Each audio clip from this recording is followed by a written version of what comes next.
안녕하세요. 이번 시간은 사단원 관점과 해석에 대해서 공부하겠습니다. 자, 작은 소단원 2의 소망과 믿음의 노래라고 해서 이육사 시인의 청포도에 대한 비평문이 실려 있죠. 자, 비평문을 공부하기 전에 우선 이육사 시인의 청포도라는 시와 그리고 학습 활동에 나오는 윤동주 시인의 길이라는 시를 다시 한 번 더 읽어보고 이 시간에 정리하겠습니다. 이번 단원의 학습 목표는 근거의 차이에 따른 다양한 해석을 비교하며 작품을 감상할 수 있다입니다. 그래서 이육사 시인의 청포도라는 시와 윤동주 시인의 새로운 길이라는 시를 한번 감상해 보겠습니다. 다양한 해석은 다음 시간에 공부할 것 같습니다. 이육사 시인의 청포도를 한 번 더 감상해 볼까요? 읽으면서 시의 의미를 생각해 봅시다. 청포도, 이육사. 내고장 7월은 청포도가 익어가는 시절.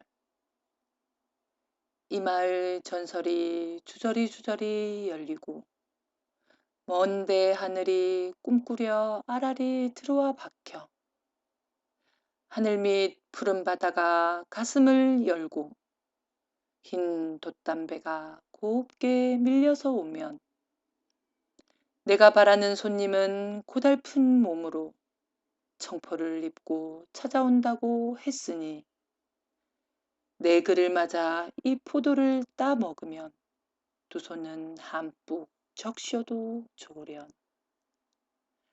아이야 우리 식탁엔 은쟁반에 하얀 모시수건을 마련해 두렴.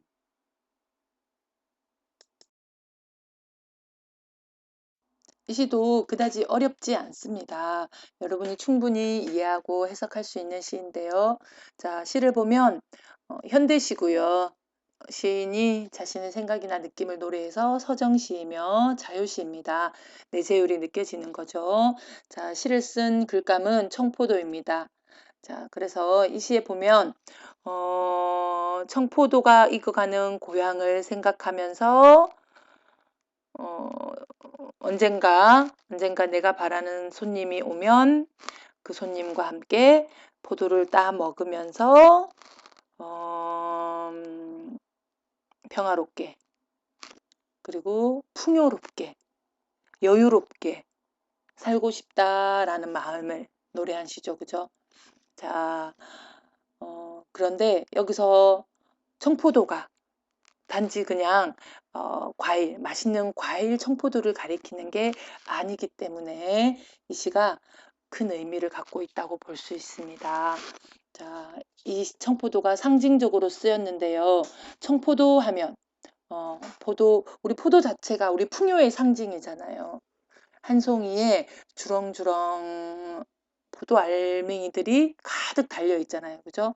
그래서 이 포도가 많이 열리고 가득 열리는 것이 평화롭고 풍요로운 삶을 상징한다고 볼 수 있습니다.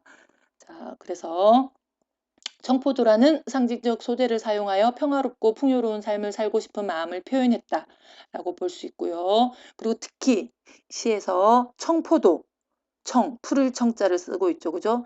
그 다음에 푸른 하늘, 하늘 밑 푸른 바다, 그러니까 푸른 포도, 푸른 하늘, 푸른 바다 이렇게 푸른색과 그 다음에 흰 돛담배, 그 다음에 하얀 모시수건 그리고 은쟁반이라고 되어 있지만 은색도 하얗죠. 그죠? 자, 그리고 앞에 청포를 손님이 입고 오는 청포, 푸를 청자, 푸른 도포를 가리키니까 시 전반적으로 푸른색과 흰색의 색채 대비를 통해서 하얗고 깨끗하고 희망적인 그런 시적 화자의 마음을 표현했다고 볼 수 있습니다.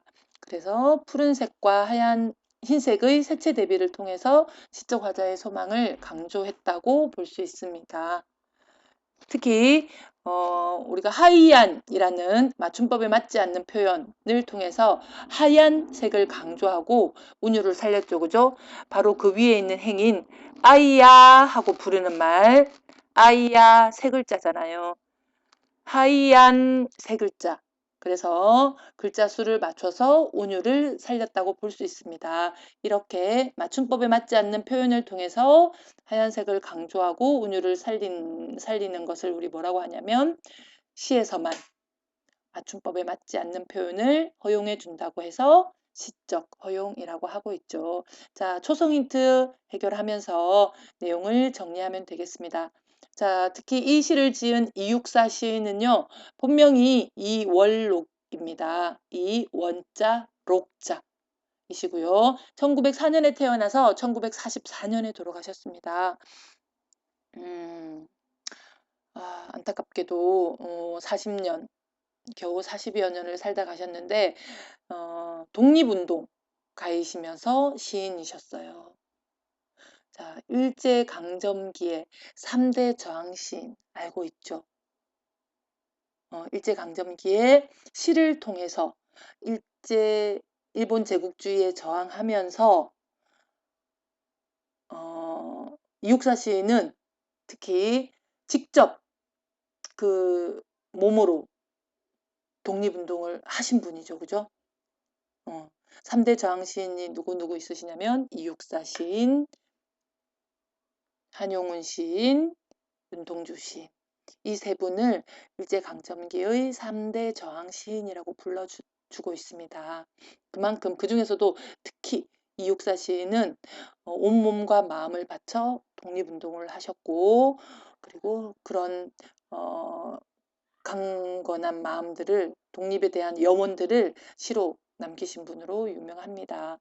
경상북도 안동 출생이시고요. 형제들이 전부 독립운동에 매진했다고 알려져 있습니다. 이육사 시인은 중국을 오가며 항일 독립운동을 하다가 베이징 감옥에서 돌아가셨다고 합니다. 특히 1926년 조선은행 대구지점 폭파 사건에 연루되어서 감옥에 갇혔을 때 그때 죄수번호, 수임번호가 264번이었대요.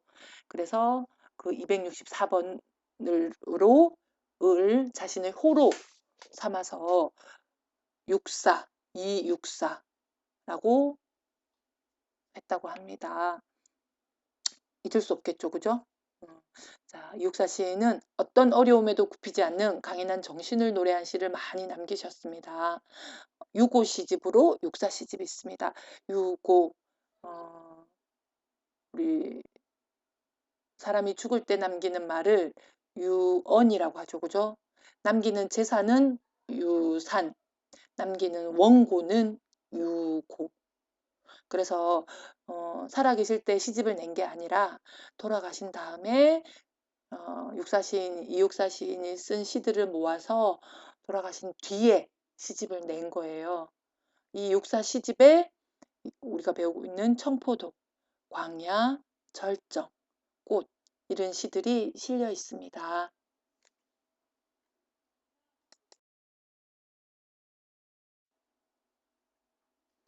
그리고 학습활동 165쪽에 보면 윤동주 시인의 시도 실려 있습니다. 새로운 길이라는 윤동주 시인의 시도 다시 감상해 보겠습니다. 새로운 길, 윤동주. 내를 건너서 숲으로, 고개를 넘어서 마을로. 어제도 가고 오늘도 갈 나의 길, 새로운 길. 민들레가 피고 까치가 날고 아가씨가 지나고 바람이 일고 나의 길은 언제나 새로운 길, 오늘도 내일도. 내를 건너서 숲으로, 고개를 넘어서 마을로.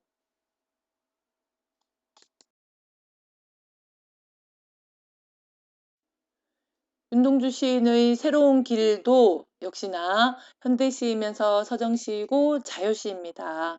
자, 글감은 길인데요. 이 길을 통해서 언제나 새로운 길을 걸어갈 것이라는 강한 의지를 표현하고 있습니다. 특히 길이 그냥 단순한 길이 아니겠죠. 자, 시에서는 내를 넘어서 숲으로, 고개를 넘어서 마을로 라고 해서 자, 내와 고개를 건너고 넘어서 숲이나 마을로 간다는 건데 자, 이 숲이나 마을은 어떤 곳일까? 내를 건너서 숲으로 간다. 내를 건너서 내를 건너서 숲으로 간다. 숲속은 새와 길을 걸어가는 사람에게 숲은 잠시 앉아서 쉴 수 있는 그늘도 있을 것이고요. 그죠? 꽃도 있을 것이고 그 숲을 지나야만 또 다른 곳으로 지나갈 수 있겠죠. 고개를 넘어서 마을로. 고개는 올라가기 힘든 곳이잖아요.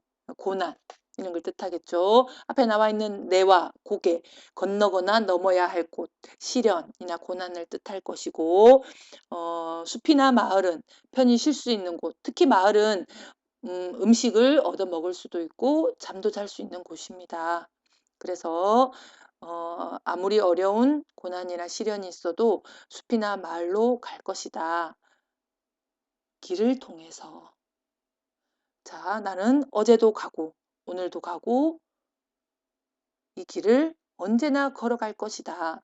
길을 가다 보면 민들레가 피고 까치가 날고 아가씨가 지나고 바람이 일고 자, 길을 걸어갈 때 길가에 꽃 피어 있으면 반갑죠. 그죠? 그리고 까치는 반가운 존재, 우리에게 반가운 소식을 전해주는 존재. 그리고 아가씨가 지나고 길 가다가 사람을 만나도 반갑죠. 그죠? 시원한 바람이 땀을 씻어주면 더욱더 반갑고요. 그래서 길을 가다가 만나는 친구라든지 반갑고 힘이 되는 존재들을 3년에서 제시하고 있습니다. 그렇게 나는 계속 걸어갈 것이다. 나의 길은 언제나 새로운 길이다. 오늘도 가고 내일도 간다. 내를 건너서 숲으로 고개를 넘어서 마을로. 자, 1년과 똑같은 반복이 5연에서 나타납니다. 자, 그래서 이 시는 상징적인 소재인 길을 중심으로 하여 시상이 전개됨을 알 수 있고요. 3년을 중심으로 하여 앞뒤 부분이 의미상 대칭 구조를 이루고 있습니다. 자, 그리고 1년과 5연, 천년과 무조건 처음 연과 끝 마지막 연을 반복하여 운율을 형성하고 의미를 강조합니다. 우리 이 시도 내를 건너서 숲으로, 고개를 넘어서 마을로 이걸 반복하고 있죠. 그죠? 이런 걸 시에서 무엇이라고 하냐면 수미상관, 수미상관이라고 합니다. 수미쌍관이라고도 합니다. 쌍둥이 할 때 쌍을 이루고 있다고도 하는데 수미상관, 머리수, 꼬리미, 제일 머리 윗부분, 앞부분 첫 번째 연과 꼬리미, 제일 끝, 제일 마지막 년이 서로 꿰뚫고 있다, 똑같다, 비슷하다, 통한다 라는 뜻입니다. 이런 걸 수미상관이라고 합니다. 자, 그래서 이 시는 단순하게 길을 걸어가는 게 아니라 이 길이 무엇을 뜻하는지 생각해 볼 수 있는 거죠. 그죠? 뭘 것 같아요? 우리의 삶을 가리키는 것 같지 않나요? 항상 힘들고 때론 외롭지만 우리는 이 삶을 끝까지 걸어갈 것이고 살아갈 것이죠. 그죠? 그래서 이런 시의 의미를 해석해 볼 수 있을 것입니다. 자, 윤동주 시인은 1917년부터 1945년까지 사셨는데 독립을 못 보고 돌아가셨어요.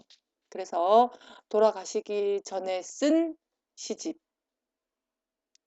하늘과 바람과 별과 시라는 시집이 있는데 돌아가시기 전에 시를 써서 이 시들로 시집을 내겠다라고 시인이 손으로 써서 만들어 놓은 게 있었는데 그것을 출판하지 못했어요. 출판하면 일제히 검열에 걸릴까 봐. 그래서 세 부를 만들어서 본인도 한 부 갖고 있고 친구에게도 맡기고 뭐 이렇게 고향집에 그 친척에게도 주고 이렇게 맡겨놨었는데 세 부 중에 한 부만 살아남아서 친구 겸 같이 공부했던 친구에게 맡겨놨던 그 본이 끝까지 장독 안에 들어있었다고 들은 것 같은데 살아남아서 돌아가신 뒤에 우리 광복이 되고 난 뒤에 출판되었습니다. 그래서 여기도 역시 이육사 시인처럼 유고 시집이에요. 유고 시집이라고 붙이고 이렇게 붙여주고 하늘과 바람과 별과 시라는 시인이 처음에 지어 놓았던 시집의 이름을 그대로 쓰고 있습니다. 아주 유명한 제목이에요. 하늘과 바람과 별과 시. 그리고 본인이 시인이 직접 윤동주 시인이 직접 시의 순서도 정해 놓으셨었어요. 대표시가 서시죠. 그죠? 이 시집의 서문에 적어 놓은 시. 죽는 날까지 하늘을 우러러 한 점 부끄럼이 없기를. 잎새에 있는 바람에도 나는 괴로워했다. 별을 노래하는 마음으로 모든 죽어가는 것을 사랑해야지. 그리고 나한테 주어진 길을 걸어가야겠다. 오늘 밤에도 별이 바람에 스치운다. 이 서시에 보면 하늘도 나오고요. 바람도 나오고 별도 나오고 시도 나옵니다. 그죠?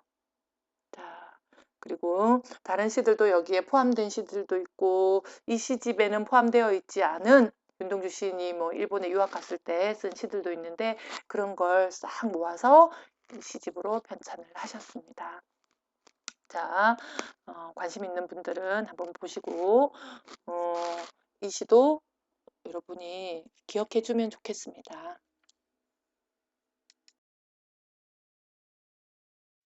청포도와 새로운 길이라는 시 두 편을 다시 한번 살펴보았습니다.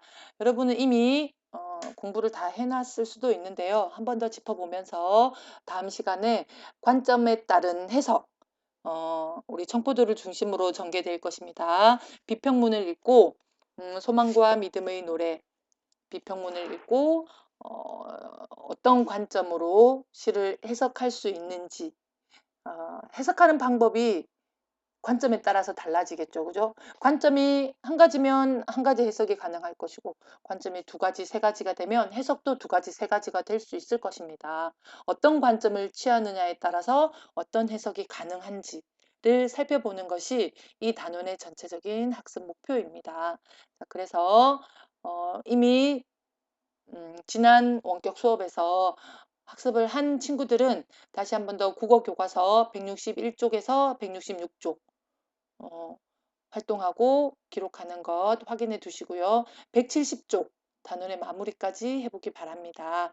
자, 다음 시간에는 시 한 편 또 감상하면서 조금 분위기 전환하고요. 다음 목요일에 관점과 해석에 대해서 구체적으로 공부하겠습니다.